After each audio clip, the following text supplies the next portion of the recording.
بسم اللہ الرحمن الرحیم الحمد للہ نحمده ونستعینه ونستغفره ونؤمن به ونتوکل علیہ ونعوذ باللہ من شرور انفسنا ومن سیئات اعمالنا من یهده اللہ فلا مضل له ومن یضلل فلا هادی له ونشهد ان لا الہ الا اللہ وحده لا شریک له ونشهد أن سيدنا ومولانا محمد عبده ورسوله صلى الله تعالى عليه وعلى آله وأصحابه وبارك وسلم تسليما كثيرا كثيرا. أما بعد فأعوذ بالله من الشيطان الرجيم. بسم الله الرحمن الرحيم. أم كنتم شهداء إذ حضر يعقوب الموت إذ قال لبنيه ما تعبدون من بعدي قالوا نعبد إلهك وإله آبائك إبراهيم وإسماعيل وإسحاق إلها واحدا ونحن له مسلمون. وقال الله تبارك وتعالى يا أيها الذين آمنوا قوا أنفسكم وأهليكم نارا وقودها الناس والحجارة علیہا ملائکۃ غلاظ شداد لا یعصون اللہ ما امرهم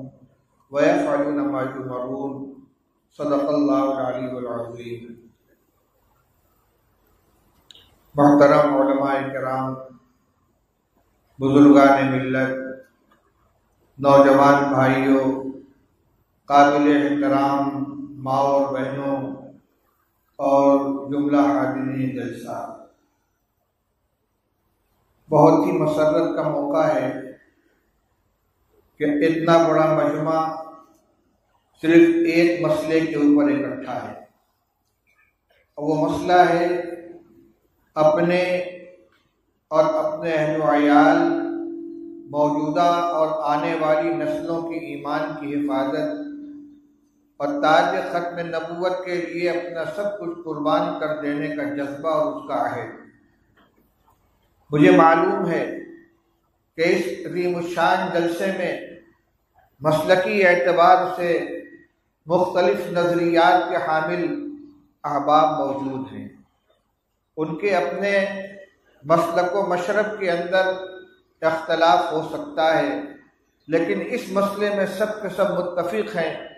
کہ حضرت نبی کریم صلی اللہ تعالی علیہ وسلم کی عظمت، ان کا احترام و مقام اور اس کی حفاظت ہماری سب سے بڑی ذمہ داری اور ہمارا سب سے بڑا سرمایہ ہے. نبی کریم صلی اللہ تعالی علیہ وسلم کی شان اقدس میں کسی بھی جہت سے، کسی بھی عنوان سے اگر کوئی گستاخی کرتا ہے تو وہ ہمارے لیے ناقابل برداشت ہے. ان گستاخیوں میں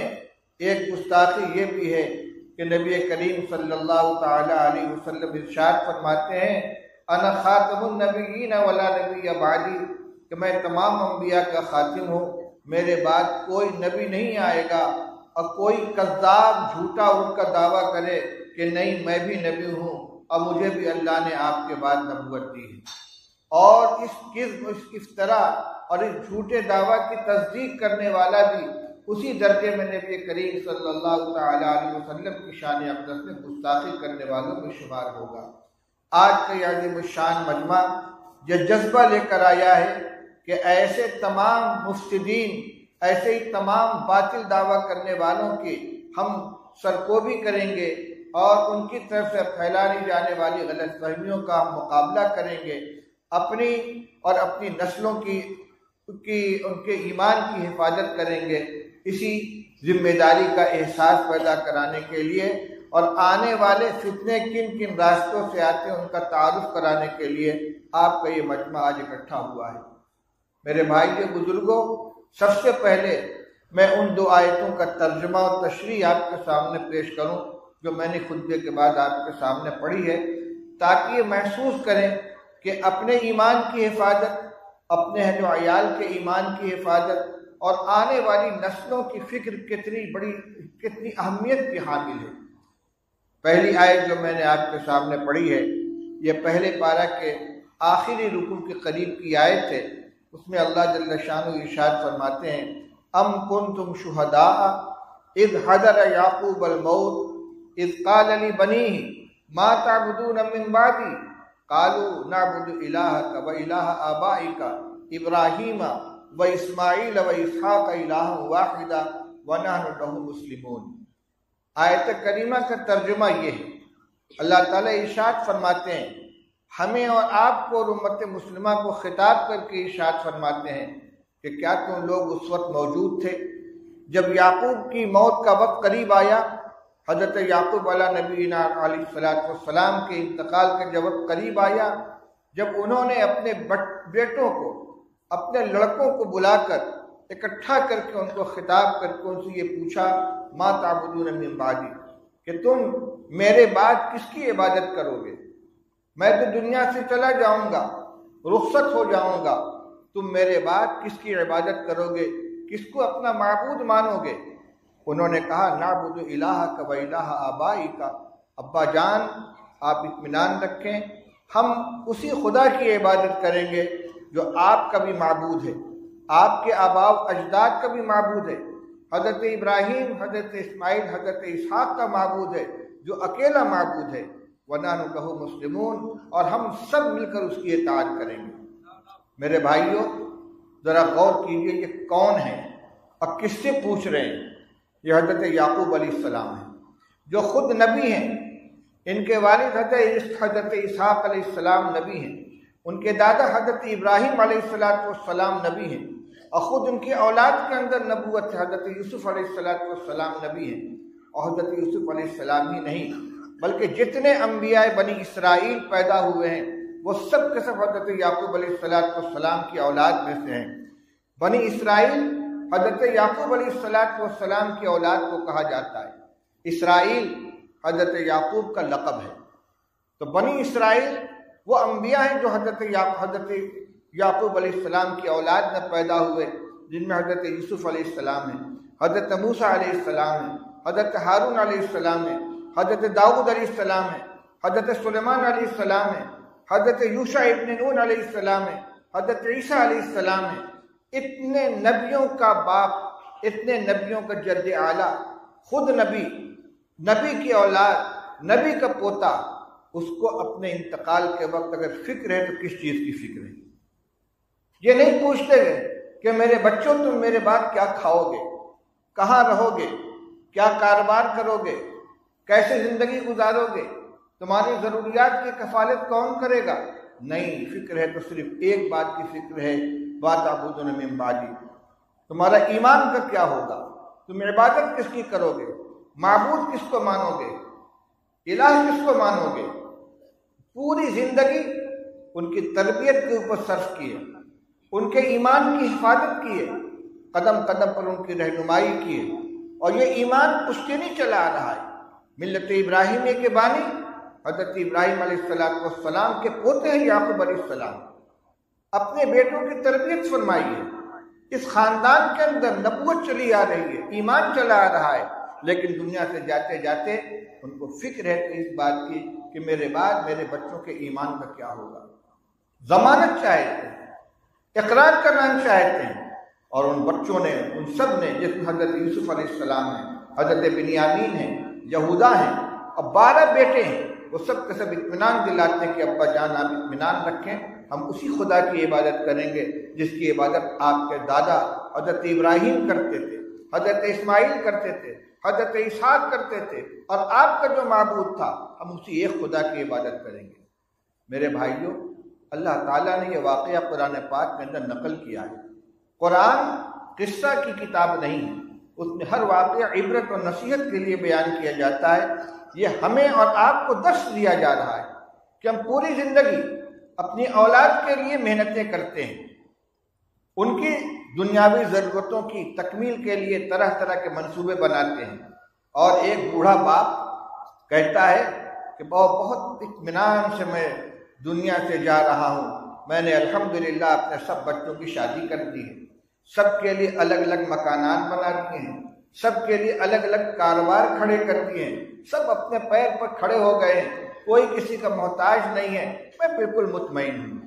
میرے بھائیوں، یہ ذمہ داری ہر باپ کی ہوتی ہے، چاہے وہ ایمان والا ہو چاہے غیر ایمان والا ہو۔ بلکہ ایمان والے سے زیادہ غیر ایمان والا اس کی فکر کرتا ہے، کیونکہ ہمارا تو ایمان ہے وما من دابۃ فی الارض الا علی اللہ رزقها، کہ جو بھی جاندار دنیا میں آتا ہے اللہ تعالیٰ کی طرف سے اس کی روزی لکھ دی جاتی ہے، اور اپنی روزی جو مقدر کی لکھی ہوئی ہے وہ حاصل کر کے رہے گا، نہ ایک دانہ اس میں سے کمی ہو سکتی، نہ ایک دانہ اس میں سے زیادتی ہو سکتی ہے۔ اللہ نے رزق کا وعدہ فرما رکھا ہے۔ یہ قرآن پر ایمان رکھنے والا اور اللہ کے فرمان پر ایمان رکھنے والا اس کا عقیدہ رکھتا ہے، اس لیے جتنی محنت کر سکتا ہے کر لیتا ہے، لیکن اس کا ایمان ہے کہ میرا بچہ بھوکا نہیں مرے گا۔ مگر وہ جن کا عقیدہ، جن کے ایمان آخرت کے اوپر نہیں ہے، جو سب کچھ اپنے قوت بازو کا نتیجہ سمجھتے ہیں، وہ سمجھتے ہیں کہ ہم جو کریں گے وہ ہمیں ملے گا، ہم جو محنت کریں گے وہ ہمیں حاصل ہوگی، اور ہم اگر غفلت کریں گے تو محروم ہو جائیں گے، وہ بھی اپنے بچوں کے لیے سارے انتظامات کرتے ہیں، وہ بھی شادیاں کرتے ہیں، وہ بھی مکانات بناتے ہیں، وہ بھی کاروبار اکٹھا کر کے چلے جاتے ہیں، پھر ہم میں اور ان میں فرق کیا ہوا؟ اگر وہی فکر لے کر ہم بھی دنیا سے جا رہے ہیں، وہ جو فکر لے کر وہ جا رہے ہیں، تو ایک ایمان والے اور غیر ایمان والے میں فرق کیا ہے؟ اسی فرق کو دکھلایا جا رہا ہے کہ تمہاری فکر یہ ہونی چاہیے، ساری دنیا کی ضرورتوں کے ساتھ ساتھ یہ سب سے اوپر یہ فکر ہونی چاہیے کہ میرے جانے کے بعد میری اولاد کے ایمان کا کیا ہوگا، ان کا عقیدہ کیا ہوگا، ان کا ایمان محفوظ ہوگا کہ نہیں، ان کے ایمان پہ کوئی ڈاکہ تو نہیں ڈال سکے گا، اس میں کوئی کمزوری تو نہیں آ سکے گی، کوئی ان کو بہکا تو نہیں سکے گا، گمراہی کے راستے پہ تو لے کر نہیں چلا جائے گا۔ پوری زندگی اس کے لیے محنت کی جائے اور آخر میں جاتے جاتے اس کی وصیت کی جائے۔ دوسری آیت کریمہ سنیے،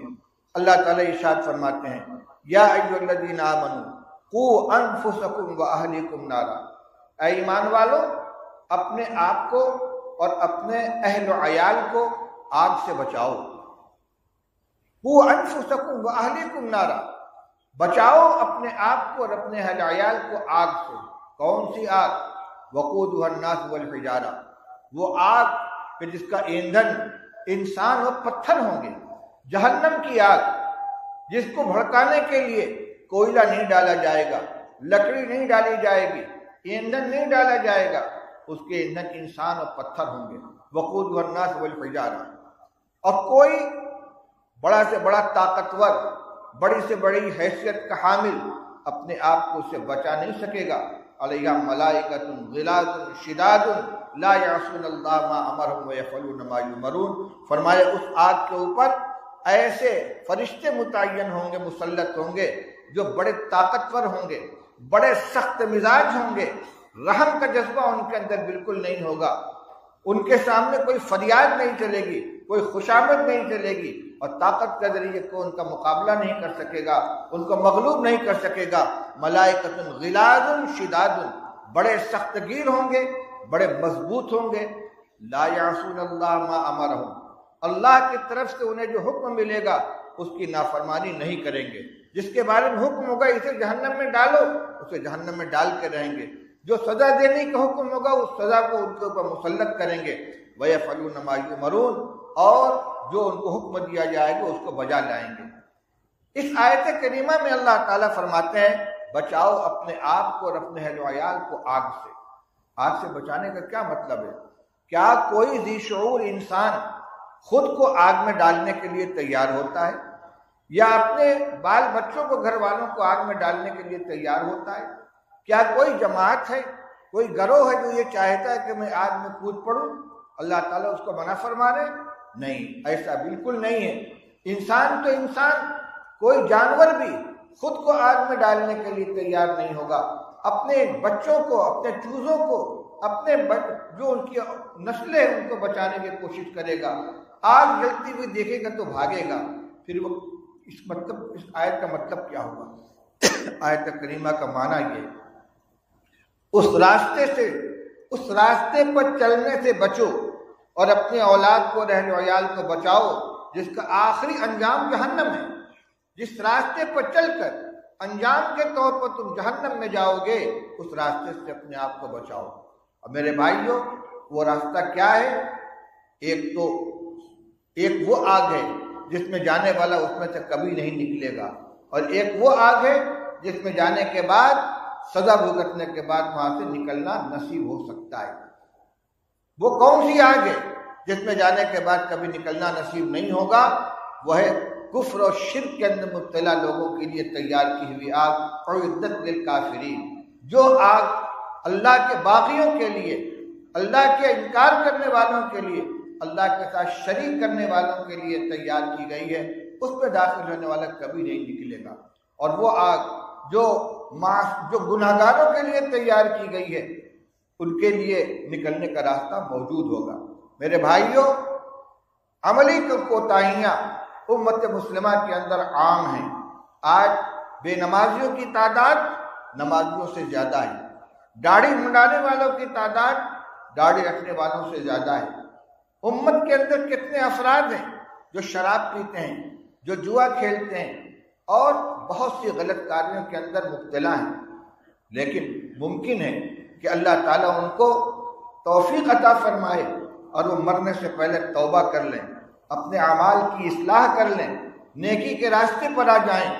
اور اللہ تعالیٰ تو اعلان فرماتے ہیں ان اللہ لا یغفر ان یشرک بہ ویغفر ما دون ذلک لمن یشاء۔ اللہ تعالیٰ اس بات کو ہرگز معاف نہیں فرمائیں گے کہ اس کے ساتھ کسی کو شریک کیا جائے، لیکن شرک کے نیچے کی جو گناہ ہیں اللہ تعالیٰ جس کو چاہیں گے معاف فرما دیں گے۔ لہذا اگر دنیا میں توبہ و استغفار کی توفیق نہیں ہوئی اور آدمی اسی حال میں دنیا سے چلا گیا، تو بھی اللہ تعالیٰ کی رحمت سے امید ہے کہ انشاءاللہ اس کی بخشش ہو جائے گی، اور اگر بخشش نہ بھی ہوئی تو سزا بھگتنے کے بعد وہ جنت میں داخل کر دیا جائے گا۔ لیکن جو دنیا سے اس حال میں چلا گیا کہ وہ ایمان سے خالی ہے، چاہے اس کا نام عبداللہ اور عبد الرحمن ہو، چاہے وہ خاندانی اعتبار سے مسلمانوں کے گھرانے میں پیدا ہوا ہو، لیکن جن عقائد کے اوپر ایمان کی بنیاد ہے اس میں کسی ایک چیز کا بھی اگر منکر ہے تو ایمان سے خالی جا رہا ہے۔ ابھی حضرت مولانا افتخار احمد صاحب آپ کے سامنے بیان فرما رہے تھے، آپ نے غور سے سماعت فرمایا ہوگا، ہم لا الہ الا اللہ محمد رسول اللہ کا کلمہ بھی پڑھ رہے ہوں، رسول اللہ صلی اللہ علیہ وسلم کو نبی بھی مانتے ہوں، قرآن کو اللہ کی کتاب مانتے ہوں، فرشتوں پر بھی ایمان ہو، جنت جہنم پر بھی ایمان ہو، تقدیر پر بھی ایمان ہو، لیکن ایک چیز کے اوپر ایمان نہیں ہے۔ جہاں رسول اللہ صلی اللہ علیہ وسلم کی نبوت پر ایمان لانا ہے، وہیں آپ کے خاتم النبیین ہونے پر بھی ایمان لانا ضروری ہے۔ آپ صرف نبی نہیں ہیں، آپ نبیوں کے سردار ہیں، آپ خاتم النبیین ہیں، آخری نبی ہیں۔ میں جب یہاں داخل ہو رہا تھا، حضرت مولانا عبدالرحیم صاحب کا بیان چل رہا تھا، انہوں نے مثال پیش کی تھی کہ نبی کریم صلی اللہ تعالی علیہ وسلم نے ختم نبوت کے محل کی تشبیہ مثال کے طور پر سمجھائی ہے کہ ایک شخص نے ایک محل بنایا، بہت خوبصورت محل ہے، لوگ آتے ہیں اس کو دیکھتے ہیں، اس کی تعریف کرتے ہیں، بہت خوبصورت محل ہے، لیکن اس میں ایک اینٹ کی جگہ خالی ہے۔ لوگ حیرت کا اظہار کرتے ہیں کہ اتنا خوبصورت محل ہے مگر یہ ایک اینٹ کی جگہ خالی ہے۔ نبی کریم صلی اللہ تعالی علیہ وسلم فرماتے ہیں اس محل کی آخری اینٹ میں ہوں، وہ آخری اینٹ میں ہوں، میری نبوت کے بعد محل مکمل ہو چکا ہے، اب اس میں کسی اینٹ کے رکھنے کی گنجائش بھی نہیں ہے، جیسے اس میں سے کسی اینٹ کے نکالنے کی گنجائش نہیں ہے، اسی طریقے سے کسی اینٹ کے اضافہ کی بھی گنجائش نہیں ہے۔ تو سب کچھ صحیح ہو، نماز بھی پڑھتا ہو آدمی، تہجد گزار ہو، اسلامی وضاقتہ ہو، داڑھی رکھے ہیں، پاجامہ ٹخنوں سے اوپر ہے، دین کی محنت بھی کر رہے ہیں، لیکن ختم نبوت کے اوپر ایمان متزلزل ہو گیا، کوئی شکیلی آگے آپ کا کان بھر دیتا ہے، اور کوئی گوہر شاہی آ کر آپ کا کان بھر دیتا ہے، کوئی قادیانی آپ کے ایمان پر ڈاکہ ڈالتا ہے، اور نبی کریم صلی اللہ علیہ وسلم کے خاتم النبیین ہونے کا عقیدہ مجروح ہو جاتا ہے، تو یقین رکھیے کہ یہ سارے کے ساری ایمانیات دھرے کے دھرے رہ جائیں گے، اور وہ ایمان کے زمرے سے نکل کر کفر کے دائرے میں داخل ہو جائے گا۔ اور ان اللہ لا یغفر ان یشرک بہ ویغفر ما دون ذلک لمن یشاء کہ جو وعید آئی اس کے اندر چلا جائے گا۔ میرے بھائیوں، آج یہ عظیم الشان اجلاس اسی فتنے کی زہرناکی کو سمجھانے کے لیے اور اپنی ذمہ داری کا احساس پیدا کرنے کے لیے منعقد کیا گیا ہے۔ ہماری مائیں بہنیں بھی یہاں موجود ہیں۔ اس وقت ایمان کو ختم کرنے کے لیے کئی طرح کی کوششیں ہو رہی ہیں، ارتداد کھلم کھلا آ رہا ہے۔ ایک تو یہ ہے کہ مسلمان کی شکل و صورت میں لوگ ہمارے پاس پہنچے اور کبھی مہدی کا نام لے کر کے مہدی کا ظہور ہو گیا ہے، وہ شکیل ابن حنیف ہے، کبھی گوہر شاہی کے فتنے کے ذریعے سے ایمان کے اندر تزلزل پیدا کریں، تشکیک کے اندر مبتلا کر دیں۔ ایک بات یہ بھی یاد رکھیے، ایمان یقین کا نام ہے، اگر کسی چیز کے بارے میں شک پیدا ہو گیا تو بھی ایمان ختم ہو جاتا ہے۔ اللہ ایک ہے، حضرت محمد رسول اللہ صلی اللہ علیہ وسلم اللہ کے نبی ہیں، اس پر ہمارا ایمان ہے۔ اگر شک ہو گیا کہ اللہ کا وجود ہے بھی کہ نہیں ہے، کہیں ایسا تو نہیں کہ صرف مولویوں کی یہ اپنی طرف سے گڑھی ہوئی ایک بات ہے، ایمان ختم ہو گیا۔ نبی کریم صلی اللہ علیہ وسلم کی رسالت کے بارے میں اگر شک پیدا ہو گیا کہ آپ رسول ہیں کہ نہیں ہیں، ایمان ختم ہو گیا۔ لہذا ان فتنوں کے ذریعے سے جو تبلیغ کی جاتی ہے، چاہے شکیلیت کی دعوت دی جائے، گوہر شاہی کی دعوت دی جائے، یا اور جو نئے نئے فتنے ہیں جن کے اندر نبی کریم صلی اللہ علیہ وسلم کی شان نبوت اور ختم نبوت کو مجروح کیا جاتا ہے، جو کام نبی کا تھا وہ مقام دوسروں کو دیا جاتا ہے، حلال و حرام کا فیصلہ کرنے کا حق کسی اور کو دیا جا رہا ہے، نئے نئے احکام، نئے نئے مسائل کسی اور کے ذریعے بیان کیے جاتے ہیں اور اس کو اس کا ذمہ دار قرار دیا جاتا ہے، تو گویا نبی کریم صلی اللہ علیہ وسلم کی جو نبوت کی حیثیت تھی اس کو مجروح کر دیا گیا۔ تو ایک تو یہ فتنہ ہے کہ مسلمانوں کی شکل میں آ کر ایمان والوں کے ایمان کو ختم کرنے کی، خراب کرنے کی کوشش کی جاتی ہے، اور دوسرے بڑھ کر آج تو کھلم کھلا ایمان کے سے نکالنے کے لیے اور کفر میں داخل کرنے کے لیے محنتیں ہو رہی ہیں۔ اور بڑی افسوس کی بات یہ ہے کہ بڑی تعداد میں ہمارے نوجوان اور ان سے زیادہ ہماری بچیاں ایمان سے محروم ہو رہے ہیں۔ کالج یونیورسٹیوں میں پڑھنے والی ہی نہیں بلکہ بعض گھرانوں میں دینی تعلیم سے آراستہ جنہوں نے بچپن میں تعلیم حاصل کی ہے، ان کے بارے میں یہ خبریں مل رہی ہیں کہ وہ غیروں کے ساتھ چلی جا رہی ہیں اور ان سے اپنا تعلق قائم کر رہی ہیں۔ اس موقع پر ہمیں ذرا ٹھہر کر اس پر بھی غور کرنا چاہیے کہ اس مصیبت کے اسباب کیا ہیں۔ پہلے ان اسباب کی نشاندہی کریں، پھر ان کے سد باب کی کوشش کریں۔ سب سے بنیادی چیز ہے دینی تعلیم سے محرومی، صحیح عقائد سے ناواقفیت۔ اس کے لیے ہمارے علماء کرام محنت کر رہے ہیں، آوازیں لگا رہے ہیں، آپ سے فریاد کر رہے ہیں اور آپ کو یہ ذمہ داری سپرد کر رہے ہیں کہ ہر بستی میں، ہر مسجد کے اندر دینی مکتب قائم کیا جائے۔ کوئی بھی بچہ اور بچی بنیادی دینی تعلیم سے خالی نہ رہے، محروم نہ رہے۔ یاد رکھیے، علماء کرام عصری تعلیم کے مخالف نہیں ہیں۔ آپ شوق سے اپنے بچے کو بی اے کرائیے، ایم اے کرائیے، ڈاکٹر بنائیے، انجینئر بنائیے، کوئی منع نہیں کرتا۔ ملت کو ہر ایک کی ضرورت ہے، لیکن ان کی بنیاد کو مضبوط کیجیے، بنیادی دینی تعلیم سے ان کے دل و دماغ کو منور کیجیے، وہ جانے کہ اللہ کے بارے میں ہمارا کیا عقیدہ ہونا چاہیے، نبی کریم صلی اللہ علیہ وسلم کے بارے میں کیا عقیدہ ہونا چاہیے، تقدیر کسے کہتے ہیں، آخرت کیا چیز ہے، قیامت کا کیا معاملہ ہے، جنت و جہنم کیا چیز ہے۔ آج تو امت کا بڑا طبقہ وہ ہے جو ان چیزوں سے بالکل نابلد ہے، ناواقف ہے۔ کیوں؟ اس لیے کہ ان کو ابتدائی دینی تعلیم سے محروم رکھا گیا، براہ راست اسکول کالج میں داخل کر دیا گیا، نرسری اسکول میں چلے گئے، کنڈر گارڈن میں چلے گئے، اور نئے نئے جو فیشنیبل ادارے قائم ہوتے ان میں داخل کر دیے گئے، اور دینی تعلیم کو اس میں کوئی حصہ نہیں تھا۔ اسی طرح بڑھتے بڑھتے وہ اوپر پہنچے۔ اب ان کا صفحہ دل خالی ہے، وہ جانتے ہی نہیں کہ ختم نبوت کیا چیز ہے اور رسالت کیا چیز ہے۔ اب کوئی لٹیرا آتا ہے اور آ کر جو غلط فہمی میں شکار بنا دیتا ہے۔ تو سب سے پہلی بنیادی ضرورت ہے ہر بچے اور بچی کو دینی تعلیم سے آراستہ کرنا۔ جو ابھی تعلیم کے مرحلے میں ہیں، جو اسکولوں میں پڑھنے والے ہیں، ان کے لیے ان مکاتب کا انتظام کرنا، یا قائم ہے تو ان میں ان بچوں کو داخل کرنا جہاں چند گھنٹوں کے لیے مکاتب کا نظام چل رہا ہے اور دینی تعلیم ان کو دی جاتی ہے، یا اپنے بچوں کو مدارس کے اندر داخل کریں جہاں ہم کو عصری علوم کے حامل نوجوانوں کو ضرورت ہے۔ اس سے زیادہ ضرورت ہے کہ ہمارے گھر میں علماء ہوں، حفاظ ہوں، قراء ہوں۔ ایک گھر کے اندر اگر ایک صحیح معنی میں عالم موجود ہے، ایک حافظ موجود ہے تو انشاءاللہ اس گھرانے کے ایمان کی حفاظت ہوگی۔ اگر وہ بیدار ہے، حساس ہے، تو اپنے بھی ایمان کی حفاظت کرے گا، اپنے گھر والوں کی ایمان کی بھی حفاظت کرے گا۔ اللہ توفیق عطا فرمائے تو بچوں کو براہ راست مدارس میں داخل کر کے ان کو دینی تعلیم دلائیں، حافظ بنائیں، قاری بنائیں، عالم بنائیں۔ یہ آپ کے لیے صدقہ جاریہ بنیں گے، آپ کے ایمان کی بھی حفاظت کریں گے، آپ کی دینی ضروریات کی تکمیل کریں گے، مسائل بتائیں گے، احکام سکھلائیں گے، اور آپ کے آنے والی نسلوں کی بھی ایمان کی حفاظت کریں گے۔ اسی طریقے سے جو بچے اس عمر سے نکل چکے ہیں، نوجوان بچے ہیں، بچیاں ہیں، ان کے لیے بالغ لڑکوں اور لڑکیوں کے مکاتب قائم کیے جائیں، جز وقتی مکاتب قائم کیے جائیں، امت کے حساس افراد، ذمہ دار لوگ کھڑے ہوں، مشورے کریں، اور مشورے کر کے ایسا نظام بنائیں کہ ہمارے کالج میں پڑھنے والے بچے،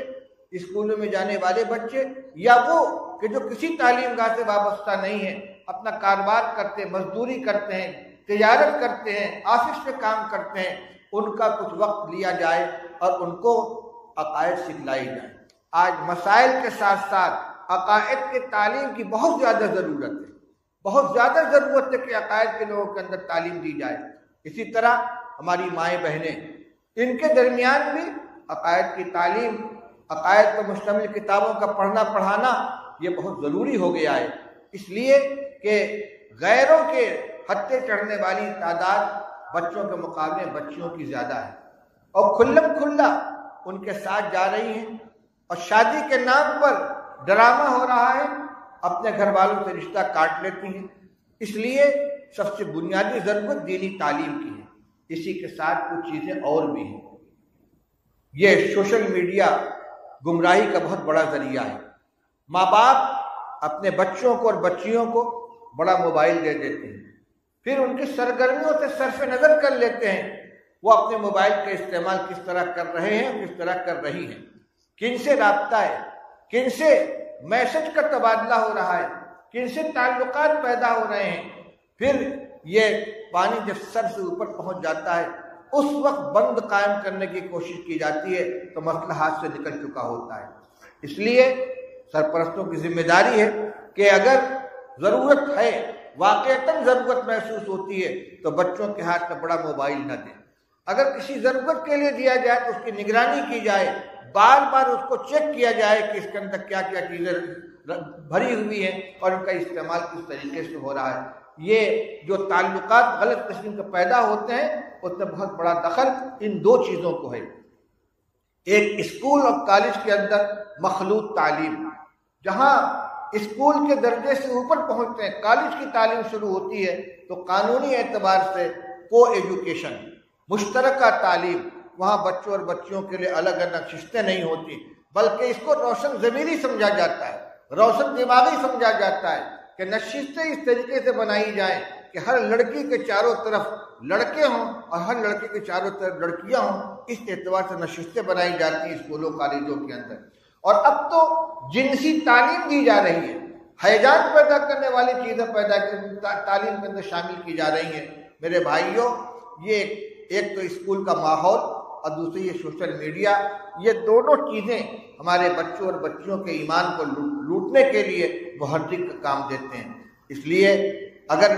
آپ کسی اسکول میں بچی کو داخل کر رہے ہیں تو ماں باپ کی، والد کی خاص طور سے گھر کے سرپرست کی ذمہ داری ہے کہ اس کو بلانے کی، پہنچانے کی ذمہ داری اپنے پاس رکھیں، اس کو آزاد ہرگز نہ چھوڑیں، کن لوگوں سے اس کے تعلقات ہیں، کن سے ملنا جلنا، اس پر نظر رکھیں، اور اسی طریقے سے یہ موبائل کا استعمال کرنے کے اوپر پابندی لگائی جائے۔ میرے بھائیوں بزرگوں، اور بھی جو ذرائع ہو سکتے ہیں، موبائل پہ یہ جتنے نام لیے جا رہے ہیں، انجینئر مرزا ہے، غامدی ہے، اور اسی طریقے سے یہ اور دوسری بہت سی تنظیمیں، ان کی طرف سے موبائل کے اوپر لمبے لمبے بیانات آتے ہیں۔ ایک بات نکل گئی ذہن سے، مولانا قادری صاحب نے جن کو اس کا تذکرہ کیا تھا، ایکس مسلم کے نام سے ایک چینل چل رہا ہے، وہ بدبخت جو ایمان سے محروم ہو چکے ہیں، کفر اختیار کر لیا ہے، اپنے لیے جہنم کا راستہ چن لیا ہے، آج ان کو استعمال کیا جا رہا ہے، ان کو ویڈیو کی شکل میں سامنے لا کر ان سے بیانات دیے جاتے ہیں کہ آپ نے اسلام کیوں چھوڑا، آپ نے اسلام کیوں چھوڑا، گھر واپسی آپ نے کیوں کی، اور وہ اپنی بکواس اس کے اندر بیان کرتے ہیں۔ ہمارے نوجوان جو ہر کچی پکی چیز موبائل کے اوپر بیٹھ کر دیکھتے اور سنتے ہیں، اس کو سنتے ہیں، ان کے پاس خود اپنی دینی معلومات نہیں ہیں، ان کی طرف سے آنے والے اعتراضات، ان کے طرف سے آنے والی تشکیکی مواد، اس سے یہ متاثر ہو جاتے ہیں۔ کتنے نوجوان آج ہمارے ایسے ہیں جن کا ہمیں پتہ نہیں ہے، جن کے بارے میں ہمیں کوئی معلومات نہیں ہے، ہم سمجھتے ہیں کہ پکے مسلمان ہیں، ایمان والے ہیں، ایمان والوں کی اولاد ہیں، وہ جمعہ کی نماز میں بھی جاتے ہیں، عیدین میں بھی شریک ہوتے ہیں، رمضان میں بھی نماز پڑھ لیتے ہیں، روزہ بھی رکھ لیتے ہیں، لیکن اگر ان کے عقیدے کی خبر لی جائے، معلومات کی جائے، تو معلوم ہوگا کہ وہ تشکیک کا شکار ہے۔ تشکیک ایمان کو متزلزل کر دیتی ہے۔ اپنے عقیدے کے بارے میں، ایمانیات کے بارے میں شک و شبہ کا شکار ہو جانا، یہ ایمان کے جڑ کو کھوکھلا کر دیتا ہے، اور پھر اس کو گرانے میں اور ہٹانے میں بہت معمولی محنت کرنی پڑتی ہے۔ میرے بھائیو بزرگوں، آج کے اس بزم کے اندر یہ احساس دلانا مقصود ہے کہ ہم آنکھ کھولیں، اپنے خواب غفلت سے بیدار ہوں، اپنی ذمہ داری کو محسوس کریں، دینی تعلیم سے اپنے بچوں اور بچیوں کو آراستہ کریں، جو لوگ باحیثیت ہیں وہ مکاتب قائم کریں۔ آج علماء کرام کی مجلس میں تقریباً 3000 مکاتب کا اعلان کیا گیا ہے، لیکن اس امت مسلمہ اور پورے علاقے کے لیے اس کی تعداد اونٹ کے منہ میں زیرہ سے زیادہ کچھ نہیں ہے۔ یہ بہت معمولی تعداد ہے۔ ہر بستی میں اور ہر بستی کی ہر مسجد کے اندر مکتب ہونا چاہیے، اور کوئی بچہ اور بچی ایسی نہ ہو کہ جس کو بنیادی دینی تعلیم سے محروم رکھا جائے۔ تعلیم الاسلام مفتی کفایت اللہ صاحب کا رسالہ ہے، اور اب تو باقاعدہ دینیات کا اور جمعیت علماء کی طرف سے جو دینی تعلیمی بورڈ ہے اس کا پورا نصاب تیار ہو چکا ہے۔ اس میں عقائد کو بھی رکھا گیا ہے، مسائل کو بھی رکھا گیا ہے، نماز کا طریقہ، اذان کا طریقہ، وضو کا طریقہ، یہ ساری بنیادی دینی ضرورتوں کو اس کے اندر شامل کیا گیا ہے۔ آپ چاہے جمعیت علماء کے نظام سے وابستہ ہو جائیں، چاہے ادارے دینیات کے اس سے نظام سے وابستہ ہو جائیں، اور یہی دو نہیں بلکہ اپنے علاقے کے اندر اگر کوئی تنظیم ہے جو مکاتب چلاتی ہے اس سے جڑ جائیں، یا خود اگر آپ باشعور ہیں، تعلیم کا تجربہ رکھتے ہیں، تو اپنے تجربے سے آپ نظام ایک بنائیں، لیکن مکتب چلنا چاہیے۔ اور اس کے لیے کبھی مالی تنگی حارج نہیں بننی چاہیے کہ معلم کو تنخواہ دینے کے لیے ہمارے پاس پیسہ نہیں ہے۔ ہم اپنے بچوں کے کھانے پینے کپڑے کے اوپر کتنا خرچ کرتے ہیں، بیمار ہو جائیں تو دوا علاج کے لیے کتنا خرچ کرتے ہیں، لیکن ان کے ایمان کی حفاظت کے لیے ہم خرچ کرنے کے لیے تیار نہیں ہے۔ یہ بہت بڑی محرومی کی بات ہے، یہ بیداری ہمارے اندر آنی چاہیے۔ میں خواتین سے ایک بات اور عرض کرنا چاہتا ہوں۔ یہ معلوم ہوا ہے کہ بعض عیسائی تنظیمیں عورتوں کے درمیان قرض تقسیم کرتی ہیں، اور خاص طور سے ان کا نشانہ خواتین ہوتی ہیں۔ وہ آتی ہیں، ترغیب دیتی ہیں، اور لمبی لمبی رقمیں قرض کے نام پر دیتی ہیں، اور پھر اس کے بعد اس کی قسطیں وصول کرنے کے لیے آتی ہیں۔ اکثر و بیشتر خواتین ان قسطوں کی ادائیگی سے عاجز ہو جاتی ہے، معذوری ظاہر کر دیتی ہیں، تو پھر اس کے سامنے وہ متبادل رکھتی ہیں۔ بڑے خطرناک قسم کے زبان پر لاتے ہوئے شرم معلوم ہوتی ہے۔ کچھ کو تو وہ عزت و آبرو کے سودا کرنے پر آمادہ کر لیتی ہیں کہ ٹھیک ہے تمہارا قرضہ معاف کر دیا جائے گا، لیکن تم کو فلاں جگہ بجانا پڑے گا۔ کچھ وہ ہیں جن کو چرچ میں لے کے چلی جاتی ہیں اور ایمان سے ان کا ہاتھ دھلا دیتی ہیں، ایمان سے ان کو خارج کر دیتی ہیں، کچھ اور غلط چیزوں کے مبتلا کر دیتی ہیں۔ اس لیے گھر میں آنے والی کسی بھی غیر معروف خاتون کو آپ اندر آنے نہ دیں، ان سے کوئی رابطہ نہ رکھیں، اور کوئی بھی خاتون آئے آپ اس سے کہیں کہ آپ ہمارے مردوں سے رابطہ کریں، ان سے بات کریں، ہم کوئی بات نہیں کریں گے۔ عورتیں اول تو ناواقف ہوتی ہیں، نرم دل ہوتی ہیں، جلدی سے متاثر ہو جاتی ہیں، اس لیے اس راستے سے اگر کوئی فتنہ آ رہا ہے اس کو روکنے کی کوشش کریں۔ ایسے ہی ابھی آپ کے سامنے یہ بات آئی ہے کہ مختلف قسم کے پمفلٹ علاقائی زبانوں کے اندر شائع کر کے گھروں میں تقسیم کیے جاتے ہیں۔ پڑھی لکھی عورتیں ہیں، بچیاں ہیں، ان کے ہاتھ سے کوئی بھی چھپی ہوئی چیز آ جائے گی اس کو شوق سے پڑھنا شروع کر دیتی ہیں۔ انہی میں وہ گمراہیاں ہوتی ہیں، انہی میں وہ گمراہ کرنے والی باتیں ہوتی ہیں۔ اس لیے ہر کچی پکی بات کو پڑھنے کی کوشش نہ کریں، اور اگر کوئی چیز ایسی ہاتھ میں آ جائے اپنے تعلیم یافتہ شوہر کو، بچوں کو دیں کہ دیکھیے یہ کاغذ آ جائے، اس میں کیا لکھا ہوا ہے۔ میرے بھائیوں بزرگوں، ہم اگر اپنی آنکھ نہ کھولیں گے اور غفلت کی نیند سے بیدار نہ ہوں گے تو آنے والا وقت بہت ہی خطرناک ہے۔ اسپین کی تاریخ اس ملک میں بھی دہرائی جا سکتی ہے، جو اسلام کا عظیم الشان مرکز تھا، لیکن ایک وقت آیا کہ وہاں پر ایک بھی کلمہ پڑھنے والا باقی نہ رہا۔ کیوں؟ اس لیے کہ وہاں کے مسلمان غفلت کا شکار ہو گئے تھے۔ میرے بھائیو بزرگوں، اللہ تعالیٰ نے دین نازل فرمایا ہے، قیامت تک یہ انشاءاللہ رہے گا۔ دین ہمارا محتاج نہیں ہے، ہم دین کے محتاج ہیں۔ اللہ تعالیٰ فرماتے ہیں وَإِن تَتَوَلَّوْا يَسْتَبْدِلْ قَوْمًا غَيْرَكُمْ ثُمَّ لَا يَكُونُوا أَمْثَالَكُمْ۔ اگر تم نہیں اٹھ کر کھڑے ہوگے، تم محنت نہیں کرو گے، پیٹھ پھیرو گے، اللہ تعالیٰ تمہاری جگہ پر دوسرے لوگوں کو کھڑا کر دے گا، دوسرے لوگوں سے کام لے گا، پھر وہ تمہارے جیسے نہیں ہوں گے۔ ہے آیا یورش تاتار کے افسانے سے، ہے آیا یورش تاتار کے افسانے سے کہ پاسباں مل گئے کعبے کو صنم خانے سے۔ وہی ہلاکو و چنگیز کی اولاد جنہوں نے بغداد کو تہس نہس کر دیا تھا، مسلمانوں کے خون سے دجلہ کو رنگین کر دیا تھا، کتب خانوں کو جلا کے خاکستر کر دیا تھا، اور خلافت کے چراغ کو گل کر دیا تھا۔ اللہ تعالیٰ نے پھر انہی کو کھڑا کیا، انہی کے ذریعے اسلام کو فروغ حاصل ہوا۔ اسی کو علامہ اقبال نے کہا تھا کہ تو نہ مٹ جائے گا ایران کے مٹ جانے سے، نشے میں کو تعلق نہیں پیمانے سے، ہے آیا یورش تاتار کے افسانے سے، پاسباں مل گئے کعبے کو صنم خانے سے۔ یہ دین ہے، یہ قیامت تک رہے گا، قیامت قائم ہونے تک انشاءاللہ دین رہے گا۔ یہ اللہ کا دین ہے، اس کا جو فیصلہ وہ رہے گا۔ ہم محتاج ہیں، ہم دین کو سینے سے لگائیں، اس کی حفاظت کریں، اپنے ایمان کی حفاظت کریں، آنے والی نسلوں کے ایمان کی حفاظت کریں۔ میں نے جو 2 آیتیں آپ کے سامنے پڑھی ہیں، ایک حضرت یعقوب علیہ السلام پڑھنے دیجیے گا،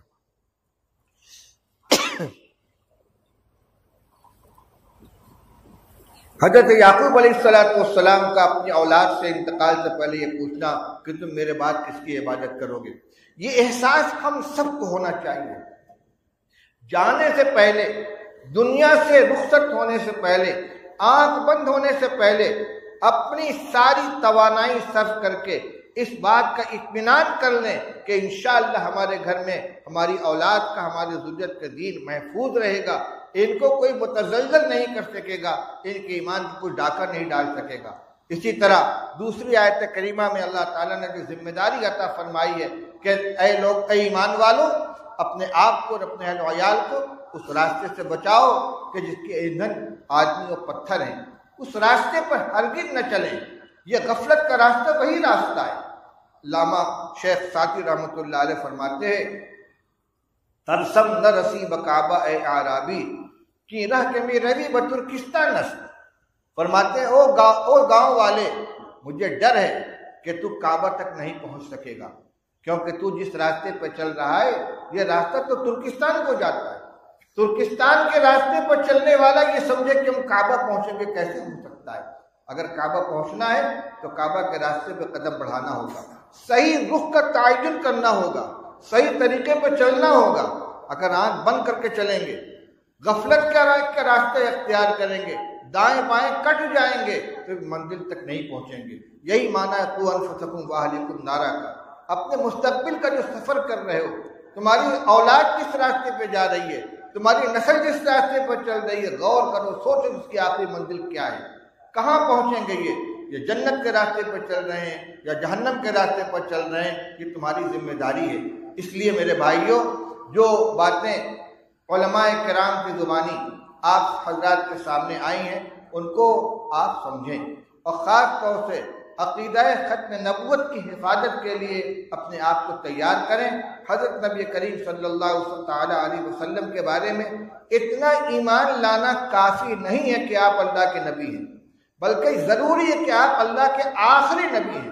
آپ کے بعد کوئی نبی نہیں آئے گا، نہ حقیقی نبی آئے گا، نہ ذلی نبی آئے گا، نہ بروزی نبی آئے گا، کسی بھی عنوان سے کسی نبوت کا راستہ بالکل بند ہو چکا ہے۔ جیسا کہ آپ کو سنایا گیا کہ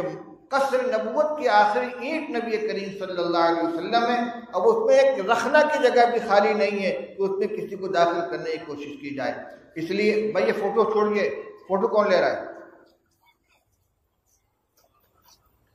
میرے بھائیوں بزرگوں، عقیدہ ختم نبوت کی اہمیت کو سمجھیے، اور اس کے لیے جو کوششیں ہو رہی ہیں ان کے اندر آپ علماء کرام کا ساتھ دیجیے، خود آگے بڑھ کر اپنی قربانی پیش کیجیے، اپنے علاقے کے علماء کرام سے ملاقات کیجیے کہ حضرت ہمارے لائق جو خدمت ہو ہمیں سپرد کیجیے، جہاں ضرورت ہو مالی قربانی کی آپ پیسے سے تعاون کریں، جہاں ضرورت ہو اپنے اوقات کی قربانی کی اپنا وقت دیں، جہاں ضرورت ہو آپ کی صلاحیتوں کے استعمال کرنے کی اپنی صلاحیت استعمال کریں، جہاں ضرورت ہو آپ کی وجاہت اور سماج میں آپ کی جو حیثیت ہے اس کے استعمال کی اس کو بھی استعمال کریں۔ یہ معلوم کر کے بڑی خوشی ہوئی کہ ہمارے اس ریاست کے مسلمان وزیر نے آج کے اس اجلاس کے اندر اجلاس کو کامیاب بنانے کے لیے اپنے اثر و رسوخ کا استعمال کر کے سرکاری مشنری کو متوجہ کیا کہ آنے والے علماء کرام کے راستوں میں کوئی رکاوٹ نہیں ہونی چاہیے، اس پروگرام میں کوئی رخنا نہیں پڑنا چاہیے، ہر کام سلیقے سے ہونا چاہیے۔ اس سے معلوم میں کہنا یہ چاہتا ہوں کہ جس کو اللہ تعالیٰ نے جو چیز دی ہے اس کو خرچ کرے،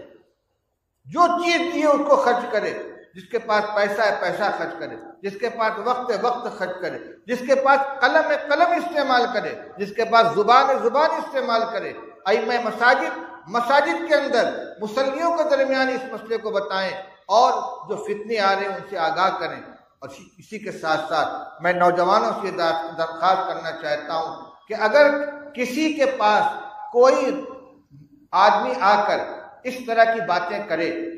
کسی مہدی کے ظہور کا تذکرہ کرے، حضرت عیسیٰ علیہ السلام کے نزول کا تذکرہ کرے، چاہے کتنے خوبصورت انداز میں ہو،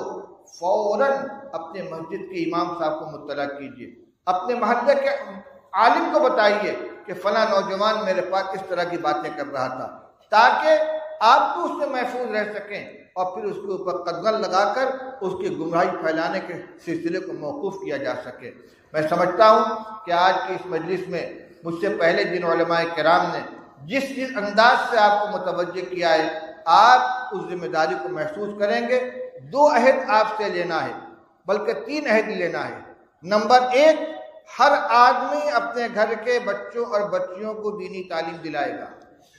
عہد کرتے ہیں اس کا، کوئی بچہ کوئی بچی دینی تعلیم سے محروم نہیں رہے گی۔ نمبر 2، مکاتب کے قیام کے لیے ہر آدمی کوشش کرے، جہاں جہاں مکاتب قائم ہیں ان کو تقویت پہنچانے کی کوشش کریں، اور جہاں مکاتب قائم نہیں ہیں وہاں نئے مکاتب قائم کرنے کی کوشش کریں۔ اور تیسری چیز، اپنے بچوں اور بچیوں کی نگرانی کریں، ان کے اگر وہ تعلیم گاہ کے اندر جاتے ہیں اس کی نگرانی کریں، ان کے موبائل کو چیک کریں، ان کے تعلقات کو دیکھیں۔ ہمارے نوجوان بچے گھروں سے نکل کر کوئی رات کو 12 بجے آ رہا ہے، کوئی 11 بجے آ رہا ہے، تفریح کے اندر مشغول ہے۔ ہم سوچتے ہیں بچہ بڑا ہو گیا، اپنا بھلا برا خوب سمجھتا ہے، لیکن یہ بات اچھی نہیں ہے کہ ان کو آزاد چھوڑ دیا جائے، کیونکہ شیطان ان کے پیچھے لگا ہوا ہے، گمراہ کرنے کی کوشش کرتا ہے۔ تو اپنی نسلوں کی ایمان کی حفاظت کے لیے ان کی نگرانی بھی کریں، اور آج جو پیغام آپ کے سامنے آیا ہے اس کو لوگوں تک عام کریں، ان کو پہنچائیں۔ مواعظ ختم نبوت کے نام سے جو کتاب شائع کی گئی ہے، اس میں بھی وہ بیانات ہیں جن میں قادیانیت، شکیلیت اور دوسرے عنوان سے جو ختم نبوت کے اوپر حملے کیے گئے ان کی خطرناکی کو بتلایا گیا ہے۔ اس کے علاوہ تحفظ ایمان کے لیے جن باتوں کی ضرورت ان کو ہی بتلایا گیا ہے۔ یہ کتاب زیادہ سے زیادہ گھروں کے اندر پہنچنی چاہیے، اور گھروں میں خواتین کے درمیان ان کو پڑھ کر سنایا جائے، ان کو واقف کرایا جائے، تاکہ اگر کوئی خاتون خدا نخواستہ گھر میں آ کر ان کے ایمان کو متزلزل کرنے کی کوشش کرے تو ان کے پاس معلومات ہوں، وہ اس کا جواب دے سکے۔ بس ان کلمات کے ساتھ میں اپنی گفتگو ختم کرنا چاہتا ہوں، اجازت چاہتا ہوں۔ اللہ تعالیٰ آپ حضرات کے جمع ہونے کو قبول فرمائے۔ یہ جوش و جذبہ اور یہ اظہار عقیدت و محبت جو اس وقت ہمارے سامنے آ رہا ہے، یہ وقتی نہیں ہونا چاہیے، سب کا استعمال اس مقصد کی تکمیل کے لیے ہونا چاہیے جس کے لیے